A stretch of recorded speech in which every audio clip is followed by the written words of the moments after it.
माननीय प्रदेश अध्यक्ष आदरणीय बाबूलाल मरांडी जी का मार्गदर्शन मिला। मित्रों, आप सबको विदित है कि किसी भी समय किसी भी क्षण राज्य में चुनाव की घोषणा हो सकती है और भारतीय जनता पार्टी अपनी तैयारी पूर्ण करके एक बार चुनाव के दृष्टि से, जो प्रबंधन की दृष्टि से अनेकों महत्वपूर्ण कार्य होते हैं, उन कार्यों को मूर्त रूप देने के साथ साथ फिर उसका फीडबैक, उसकी प्रगति क्या है, हमें और कहाँ काम करना है, कितनी तेजी से करना है, तो इस हिसाब से जो लगभग हमने 27-28 विभाग बनाए हैं प्रबंधन के दृष्टि से, उन सब विभागों 29 विभागों पर विस्तृत चर्चा हुई है। और प्रमुख कार्य के लिए आपको पता है कि चुनाव प्रबंधन का मुख्य काम चुनाव में जीत, लक्ष्य जो है वो चुनाव में जीत, यानी हमारे कार्य का नतीजा या परिणाम जब चुनाव का काउंटिंग होगा तब तय होगा। और उस दृष्टि से हमने सभी अपने महत्वपूर्ण कामों का निर्धारण किया है और महत्वपूर्ण हर काम के हिसाब से कार्यकर्ताओं की एक टोली का निर्माण किया है। आप खुद सामने देख रहे होंगे कि पार्टी की प्रबंधन समिति में प्रदेश स्तर की जो टीम बनी है उसमें अनुभव और सीनियरिटी उसका हमको मार्गदर्शन मिलेगा।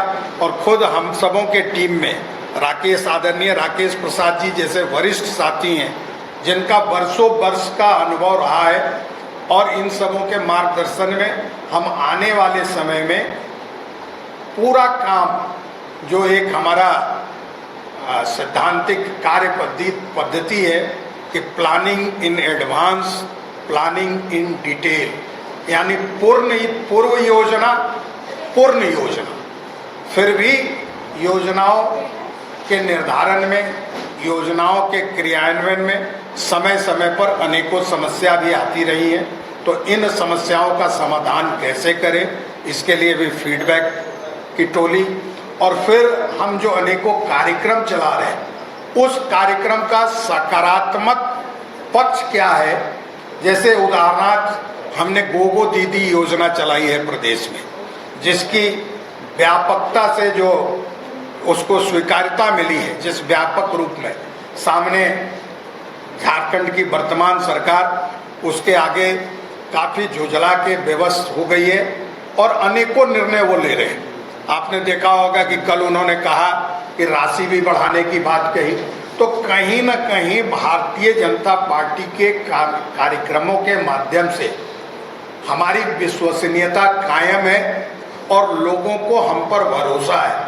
तो इस दृष्टि से आने वाले समय में कार्यक्रमों की रचना करना, नेताओं का प्रवास लगाना, कहाँ किस रूप में किस कार्यकर्ता का उपयोग करना, और जो हमारा महत्वपूर्ण काम होता है बूथ कमेटी की संरचना को सशक्त करना।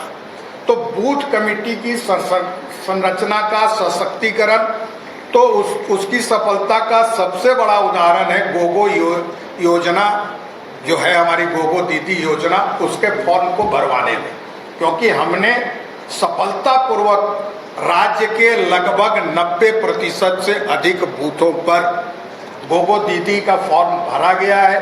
बल्कि सच कहें तो जनता हमसे आगे है, हम और प्रयास कर रहे हैं कि ज़्यादा से ज़्यादा फॉर्म भरा के उसको चुनाव घोषणा होने के पूर्व भेज सकें। तो इन सब तमाम विषयों पर चर्चा हुई है और समय के साथ जो आरोप पत्र हम लोगों ने आपके सामने रखा था, उस आरोप पत्र को भी हम व्यापक रूप से प्रदेश की जनता तक ले जाएंगे। साथ ही साथ हमारे घोषणा पत्र की भी तैयारी लगभग पूरी होने वाली है। समय आने पर आपने देखा कि 5 प्रण हमने अभी घोषित किए हैं, आने वाले समय में हम उसको भी पूरा करेंगे। और साथ ही साथ इस प्रबंधन समिति का संयोजक होने के नाते मेरी आपसे भी अपेक्षा है कि हम सबों को आपका सहयोग, आपका मार्गदर्शन, और आप जहां हमसे लगे कि कोई सुझाव आप दे सकते हैं तो वो भी आपकी ओर से जो भी सकारात्मक सुझाव आएगा उसको भी हम स्वीकार करेंगे। इसी दृष्टि से आज की बैठक हुई है, उसमें हमारे नेताओं का भी मार्गदर्शन मिला है। आप सबों को बहुत बहुत धन्यवाद। धन्यवाद और आभार। होती रहती हैं और होते रहेंगी, लेकिन उचित समय आने पर, चूँकि वो केंद्रीय नेतृत्व और राज्य नेतृत्व दोनों उस पर विचार विमर्श कर रहे हैं, जैसे फाइनलाइज होगा और उपयुक्त समय होगा तो तुरंत उसकी घोषणा की जाएगी। उसका समय आने दीजिए। तो आज की बैठक में सर प्रमुख रूप से क्या निर्णय लिए गए? आज की बैठक में प्रमुख रूप से जो प्रबंधन के विभिन्न विभाग होते हैं, जैसे नेताओं का कार्यक्रम है, नेताओं का प्रवास है, अलग अलग जगह कहाँ सभा करनी चाहिए, कहाँ बूथ हमारे और मजबूत बनाने हैं, किस नेता को कहाँ भेजना है, वहाँ प्रबंध कौन करेगा, परमिशन कौन लेगा, हेलीकॉप्टर कैसे उतरेगा, उसका परमिशन, उसमें कोई बाधा ना आ जाए। पिछले दिनों आपने देखा एक बाधा आई थी। तो ये बाधा रहित चुनाव प्रक्रिया, यानी कैंडिडेट के घोषणा के पूर्व हर जगह हमारा काम, हमारा कार्यालय, और इस दृष्टि से जो प्रशासनिक व्यवस्था के साथ साथ जो संगठनात्मक संरचना खड़ी करनी होती है चुनाव के दृष्टि से, उसकी तैयारी के दृष्टि से एक एक बिंदुओं पर आज चर्चा हुई। आपने गोगो दीदी योजना में सर, हम किसी के जवाब में न आते हैं न दबाव में आते हैं। महिलाओं का सशक्तिकरण करना भारतीय जनता पार्टी की प्रतिबद्धता है, कमिटमेंट है, और हमारी राज्य की अनेक सरकारें पूर्व से इस काम को कर रही हैं। अब हमारी योजना के देखा देखी कोई 2500 करे, कोई 2600 करे, सवाल ये नहीं है। सवाल ये उठता है कि 5 साल से आपकी सरकार ने क्या किया कि आप चुनाव के अंतिम महीने में इस आपाधापी में इस योजना पर काम कर रहे हैं। अगर आपको महिलाओं के सशक्तिकरण की चिंता थी या समाज के किसी भी वर्ग के सशक्तिकरण की चिंता जिस सरकार को होती है, वो सरकार आने के साथ काम करती है, सरकार जाने के वक्त काम नहीं शुरू करती है। तो ये हम जो कहते हैं ना कि अंतिम समय में जरा दिया ज्यादा बकबकाता है, तो ये जाने की उत्कंठा में लिए जा रहे हड़बड़ी के निर्णय। सुनील जी, 2 बार क्या सांसद? हमारे अंदर इच्छा होनी बहुत जरूरी है। व्यक्ति के अंदर इच्छा और आकांक्षा न हो तो जीवन आगे नहीं बढ़ता है, लेकिन साथ ही साथ दल का कार्यकर्ता होने के नाते हम सब एक मर्यादा में बंधे कार्यकर्ता हैं। इसलिए अंतिम निर्णय पार्टी का होता है, और पार्टी ही 2 बार अगर सांसद बनाया है तो पार्टी ने बनाया है।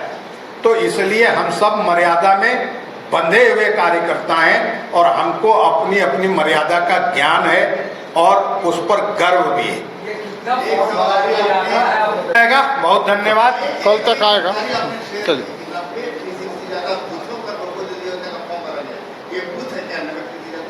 नहीं, मेरे कहने का अर्थ ये है कि राज्य में लगभग 29,000 से अधिक बूथ हैं।